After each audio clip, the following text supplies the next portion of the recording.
The brainchild of Randy Colley and Bill Eadie, Demolition took the WWF by storm in the late 80s onto the early 90s, and we're here to talk about it. This is the life and times of Axe and Smash Demolition.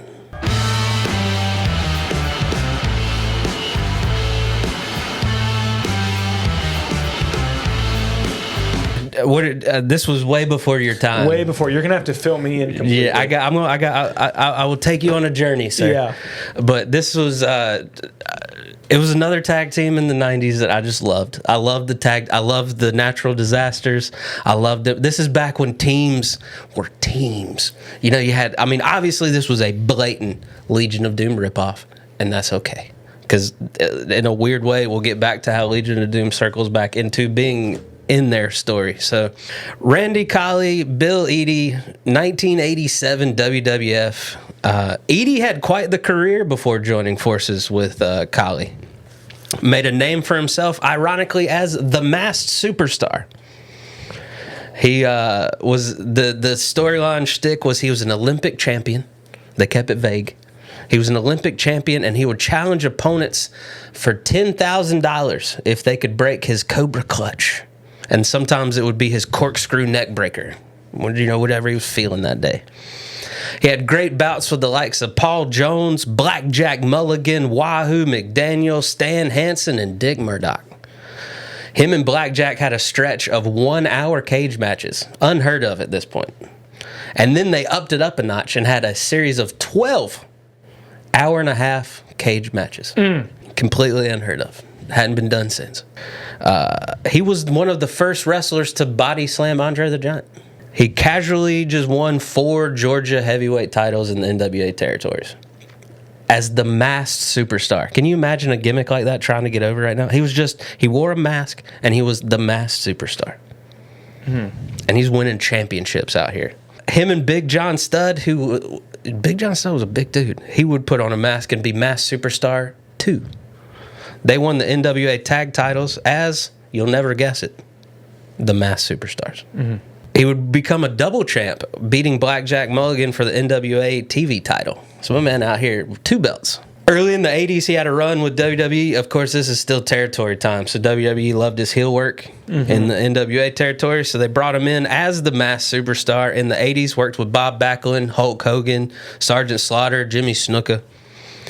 And then you go back to the Indies. In 1986, he had a fun gimmick fall into his lap. He was back in WWF as 1/3 of the group The Machines. He was Super Machine. Andre the Giant was Giant Machine. And Blackjack Mulligan was Big Machine. Love it. They all wore masks, all competed. Can you imagine Andre the Giant in a mask? People being like, I wonder who's that? Who is it? They were brought in to battle Bobby the Brain Heenan's duo of Big John Studd and King Kong Bundy. So as Big E says, you know, we love to quote him, just meat, meat, and meat. Ironically enough, this was copied from New Japan Pro Wrestling's Super Strong Machine. Same mask, same everything. He went back for one more run as the Masked Superstar in Florida. Him and Lex Luger actually traded the NWA Southern title for a couple weeks. And then his better half in the original Demolition, Randy Colley, had a run as Moondog Rex. Dude, please go back and look at some of the pictures of the Moondogs. There was a whole group of them. So he was in and out of the Federation as the Moondogs. He would tag team with Moondog Maine and Moondog King. Jeez. They would win the WWF tag titles in 1981. Moondog King was then replaced by Moondog Spot. They really did look alike, man. Guys. All of these guys are just crazy haired, just blonde. Yeah, man. It, dude. They look like big, crazy. They look like big. They look like an Hagrids. ancestral family from like West Virginia. Yeah, for sure. Like the Wyatts, right?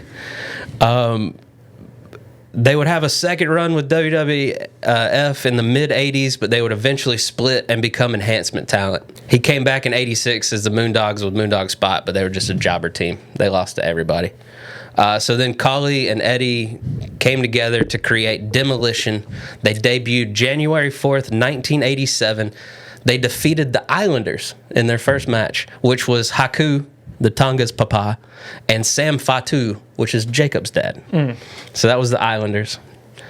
They were given Johnny Valiant as their manager, which was he managed all the heel teams back then, so that was perfect. So they got a manager, they got a great debut. They're in all their BDSM glory.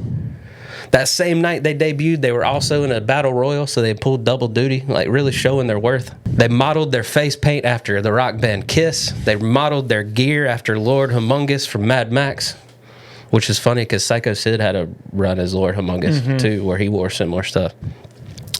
They also said later in interviews, they also said they took inspiration in their promos from Freddy Krueger, and they incorporated the hockey mask as a nod to Jason. After 3 matches, they had to replace Kali. Too many people recognized him as Moondog Rex, and they just were not letting it go. They're like, you can't be Smash. You're Moondog Rex. Ironically enough, Eddie had worked under a mask his whole career. No one knew who he was. Wow. So Axe was good to go. Wow. Smash had to replace. In comes Barry Darsow. He was in the Crockett Promotions helping Nikita Koloff battle Magnum TA. Barry Darsow was playing a Russian sympathizer under the name Crusher Khrushchevich. I love in the 80s. Crusher if you wanted to be a Khrushchev. heel, just be a Russian. Yeah. So Edie is Axe, Darsow is Smash. Johnny Valiant sold their contracts to Mr. Fuji. So Mr. Fuji is now their manager, another iconic heel manager, and he starts using the same face paint as Demolition. So they really feel like a team. It's great. They went undefeated from March 87 to June 87. Their first loss to the Can-Am Connection, which was Rick Martel and Tom Zink. Run saw them beat the face teams, Killer Bees, the Raju Brothers, the Ragu, what is it? Rogue Brothers? Ragu? I don't know. Raju Brothers? Raju. The French-Canadian team at the time. French. The British Bulldogs, the Young Stallions, and then, of course, the Islanders some more. Their first pay-per-view was Survivor Series 1987. They were part of the heel tag team. It was a 10-on-10 Survivor Series match. 10-on-10? Yeah, 5 tag teams on. It's too much. Yeah. It's way too much. Five heel tag teams, 5 face tag teams. Funny thing, this just shows you WWF at the time. The face team, no managers. The heel team, 5 managers. Yeah. Every team had a manager. They did the ultimate protection move for the new tag team. They were on the losing team. You know, the faces got the win, but they were DQ'd when Axe shoved the ref down. Yeah, the 5 managers were Heenan, Slick, Mr. Fuji, Jimmy Hart, and Johnny Valiant. All had a different team.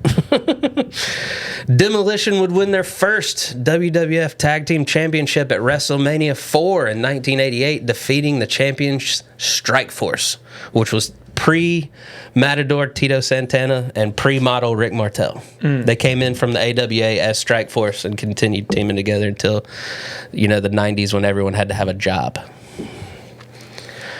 They defend the belts against the British Bulldogs and the Hart Foundation. In the summer of '88, they ran into a bit of a problem. The Powers of Pain were brought in by Strikeforce. They were playing mercenaries. It was the Warlord and the Barbarian. They were brought in by Strikeforce as mercenaries to avenge them injuring Rick Martel. Mr. Fuji would jump ship. He would leave Demolition for the Powers of Pain, thus turning Demolition face. So we had a double turn. Mr. Fuji turned on his team, and they turned face. This was a fun little break from the team. In the Royal Rumble in 1989, they were entrant number 1 and number 2. So they had a fun... It didn't break up the team. They had a fun little go at it. Obviously, neither one of them was going to win the Royal Rumble, so it was a fun thing. They would retain their titles in a 3-on-2 handicap match against the Powers of Pain and Mr. Fuji, thus becoming, at the time, the longest reigning tag team champions, passing the 370 days previously set by the Valiant Brothers. Then they would start feuding with the Twin Towers, which was Akeem, the African Dream, which was a white dude, and the Big Boss Man. They'd also feud with the Brainbusters, which was Arn Anderson and Tully Blanchard. They would lose the titles at the 22nd edition of Saturday Night Main Event to the Brainbusters in a 2 out of 3 falls match. They loved 2 out of 3 falls matches for tag team title matches back in the day. Yeah. Loved it. They had interference from Andre the Giant. Andre the Giant cost them the belts against the Brainbusters. Andre. So SummerSlam 89, fresh King of the Ring Jim Duggan teams with Demolition to defeat Andre and the Twin Towers. They had their second title run starting in a November 4th edition of Superstars by defeating the Brainbusters. Then they would feud with the Colossal Connection, which was Andre the Giant and Haku. What a team. Mm-hmm. They were managed by Bobby the Brain Heenan. They would lose the titles at the December 30th edition of Superstars. So had it for about 2 months. Fast forward to WrestleMania 6, the Toronto Sky Dome. They would defeat the Colossal Connection for their third title reign. Poor Andre was so bad off at this point, he didn't even tag in. So they just beat Haku. Yeah. Wow. He was just to walk down the ring with Haku. You've never heard of this from a tag team champion perspective, but they quietly turned them heel while they were champions. Like, not a big turn on a big face team or anything. They just quietly turned them heel, started having them do, like, heel things. And they would add Bryan Adams as Crush. So Axe, Smash, and Crush. They said it was to get, storyline-wise, they said it was to get a 3-on-2 advantage on their teams. You know, like a menacing, like, ha, ha, ha, ha. But in reality, the back-and-forth trips to Japan, Edie had developed a severe allergy to shellfish to where it had hospitalized him a couple of times. Dang. So, of course, Vince McMahon was scared. He'd put him in a big match. They wouldn't be able to meet the bell, so he had Crush there and slowly pushed out Axe. So we got Smash and Crush are really the team now. They feuded with the Rockers. They would drop the titles to the Hart Foundation at SummerSlam 1990. And what do you know? A 2 out of 3 falls match. Axe would sub in to that match against the Hart Foundation. Now they tried to do an on-the-fly Freebird rule. But a newly debuted Legion of the Doom was having none of it. So they came down to the ring, stopped the shenanigans, and cost the Demolition their titles against the Hart Foundation. Then, of course, you know, a feud with Legion of Doom is on the horizon. Mm-hmm. But Legion of Doom comes in and just steals all their thunder. Like, their popularity falls. To save the feud, they kind of do a 6-man tag match with Legion of Doom's 3 members and having the Ultimate Warrior join LOD. But as you can imagine, Ultimate Warrior, New Legion of Doom, Demolition didn't win any of those matches. No. Just got squashed, of course, time and time again. So, like I said, with Legion of Doom around, Demolition started falling down the card. But, side consolation, Mr. Fuji came back. So they got their manager back. At Survivor Series in 1990, they would team with Mr. Perfect to lose to LOD, the Warrior, and the Texas Tornado. A lot of talent in that match. And then Axe would leave WWE. They had a storyline motive where they had President Jack Tunney say that there could only be 2 Demolition members. So they had to pick. So they cut out Axe. And then they just turned into a jobber team, man. They'd lose all kinds of stuff. You know, 1991, WWF had an agreement with Superstar Wrestling something, SWS, in Japan. And they wrestled a lot over there. They sent them to Japan a lot. They would often be on the losing end. September 18th, 1991, they would wrestle their last match in anything WWF related, losing to the Takano brothers in Japan. So didn't even get a send-off in WWE.